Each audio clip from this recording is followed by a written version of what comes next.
اگر انسان کو اپنے خطا کار یا گناہ گار ہونے کا احساس ہو جائے تو اسے جان لینا چاہیے کہ توبہ کا وقت آ گیا ہے۔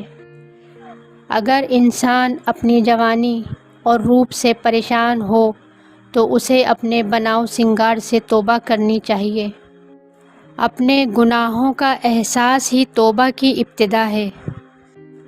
اگر مستقبل کا خیال، ماضی کی یاد سے پریشان ہو تو توبہ کر لینا ہی مناسب ہے۔